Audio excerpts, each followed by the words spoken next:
Tema firman Tuhan hari ini, bagi Tuhan tidak ada yang mustahil, tenanglah dan percayalah Tuhan memelihara kita.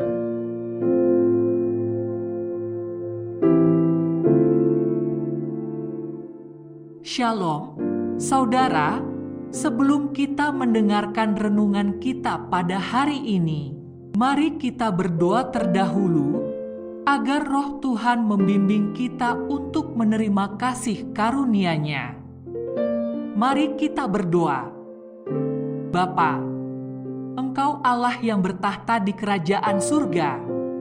Terima kasih untuk sepanjang hari ini, apapun persoalan yang telah terjadi dalam hidup kami mengucap syukur sebab kami percaya Tuhan tidak pernah akan meninggalkan kami sendirian. Saat ini kami mau mendengarkan suara-Mu untuk mengerti rencana-Mu dalam hidup kami. Ampunilah segala dosa dan kesalahan kami, dan tuntunlah kami pada jalan kebenaran dan hidup yang kekal. Terima kasih Bapa. Kami mengucap syukur kepadamu. Haleluya. Amin.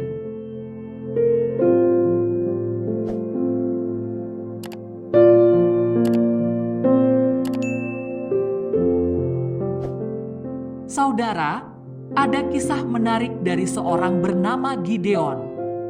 Dikisahkan ketika bangsa Israel mengalami keterpurukan selama 7 tahun mereka dijajah oleh bangsa Midian. Mengapa hal ini terjadi? Bangsa Israel telah memberontak kepada Tuhan.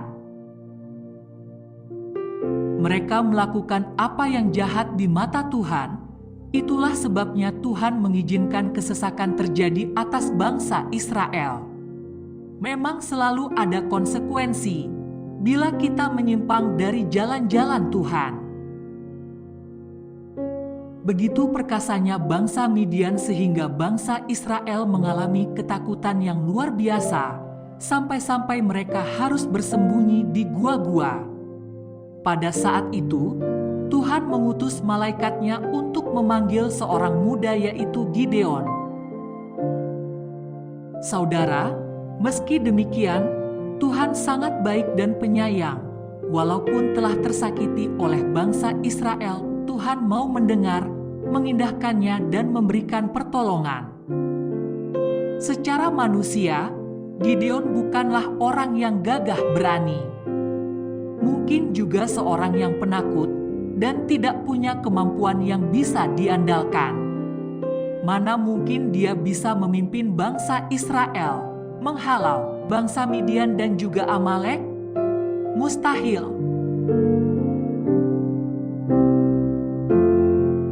Saudaraku, adakah sesuatu apapun yang mustahil bagi Tuhan?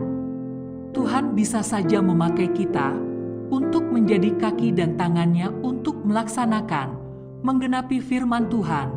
Jika Tuhan berkehendak, maka semua akan terlaksana.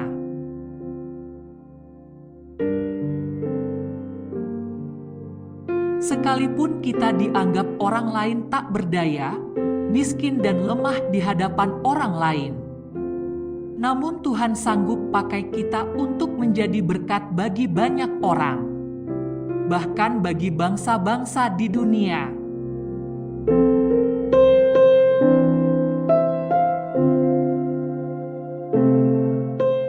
Lihat kisah Gideon, betapa Tuhan memakai Gideon menjadi pahlawan Israel yang gagah perkasa dan sanggup mengalahkan bangsa Midian.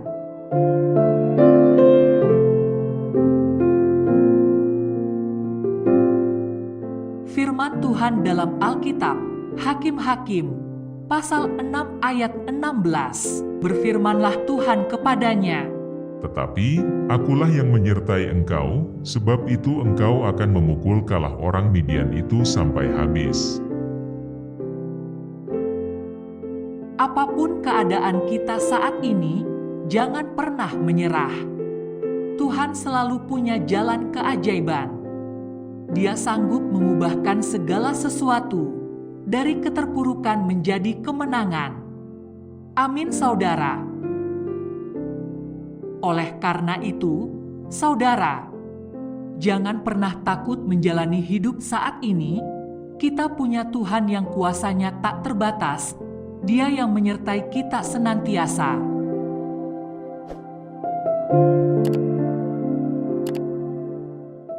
Saudara, di dalam menghadapi pergumulan hidup, biasanya orang-orang yang teraniaya dan diperlakukan tidak adil akan menuntut keadilan.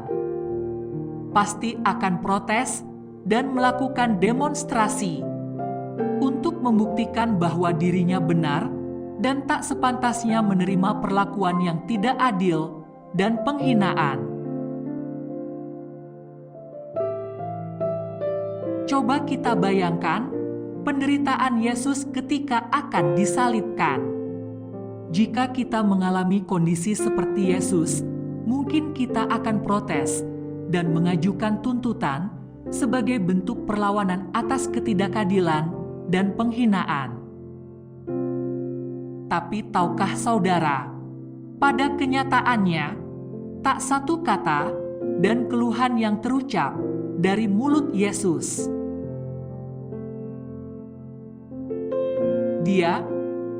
Yesus, terlihat diam saat dianiaya. Hal ini bukan karena ia tidak berdaya sebagai putra Allah. Yesus memiliki kuasa Allah untuk menghancurkan para musuhnya. Benar bukan? Ia dapat saja menggunakan kekuatannya untuk melepaskan dirinya dari penganiayaan, penghinaan, dan bahkan kematian di atas kayu salib. Namun saudara, dia memilih untuk tidak melakukannya. Ini adalah contoh yang patut ditauladani. Ketika kita mengalami pergumulan berat, belajarlah seperti Yesus untuk bersikap tenang. Mengapa kita harus tetap bersikap tenang? Karena ketenangan dapat mendatangkan kekuatan. Firman Tuhan dalam Yesaya pasal 30 ayat 15 berkata, "Dengan bertobat dan tinggal diam, kamu akan diselamatkan.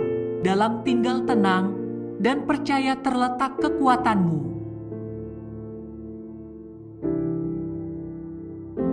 Saudaraku di dalam kasih Yesus, orang yang mampu bersikap tenang akan dapat menghadapi segala persoalan.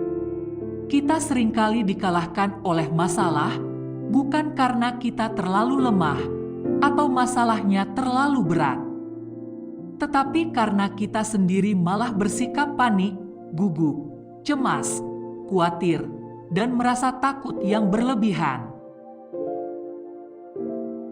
Orang yang tidak bisa bersikap tenang cenderung selalu berpikiran negatif, sehingga keputusan-keputusan yang diambil pun menjadi keliru.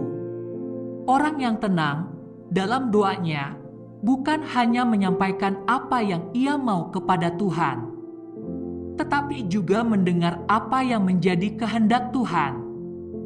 Bersikap tenang, berdiam dirilah di hadapan Tuhan, dan carilah kehendak-Nya. Niscaya kita akan memperoleh jawabannya. Saudaraku yang dikasih Tuhan, adalah bohong jika ada orang mengatakan bahwa seumur hidup aku tidak pernah khawatir. Rasa khawatir adalah bagian dari kehidupan manusia. Merasa khawatir itu wajar, tapi jangan larut dalam kekhawatiran terus setiap hari. Ada berbagai macam cara mengurangi atau menghilangkan rasa khawatir dalam hidup. Dan cara yang paling baik ialah membangun keintiman dengan Tuhan setiap hari.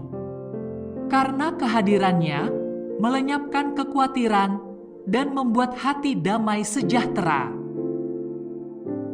Firman Tuhan mengatakan, "Serahkanlah segala kekhawatiranmu kepadanya, sebab Ia yang memelihara kamu." 1 Petrus pasal 5 ayat ke-70. Sebab bila kita tetap larut dalam kekhawatiran, hal itu akan merugikan diri kita sendiri. Kita tidak akan bertumbuh dan maju, bahkan keadaan kita akan semakin buruk. Ketika seseorang terus hidup dalam kekhawatiran, pasti tidak ada perasaan syukur kepada Tuhan. Yang ada hanya keluh kesah. Maka dari itu, kita harus mengarahkan pandangan kita kepada Tuhan Yesus dan percaya kepadanya dengan sepenuh hati.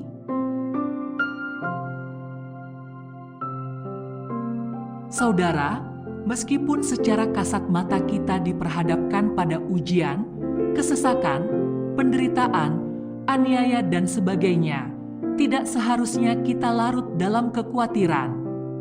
Tetaplah percaya bahwa Tuhan memelihara kita. Lihatlah burung-burung di udara tidak bekerja, namun Tuhan menyediakan makanan setiap harinya. Apalagi kita orang percaya yang dikasihinya. Dia, Tuhan kita, pasti akan memelihara dan menjaga kita. Amin, saudara.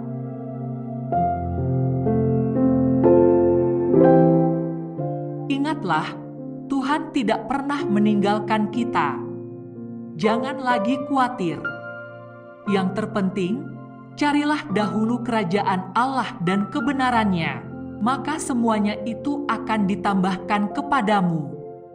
Masih ingat ayat itu? Matius pasal 6, ayat ke-33.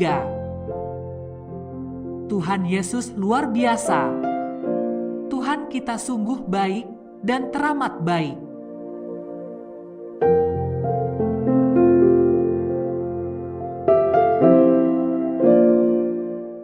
Mari kita berdoa.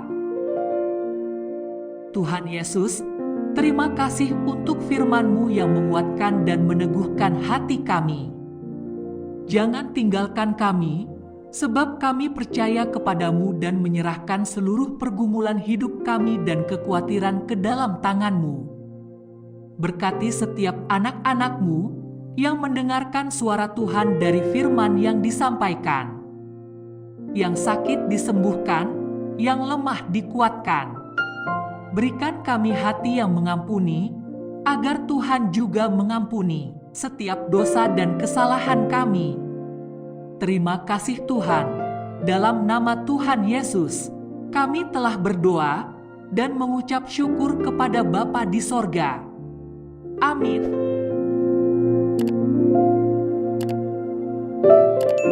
Demikianlah firman Tuhan hari ini.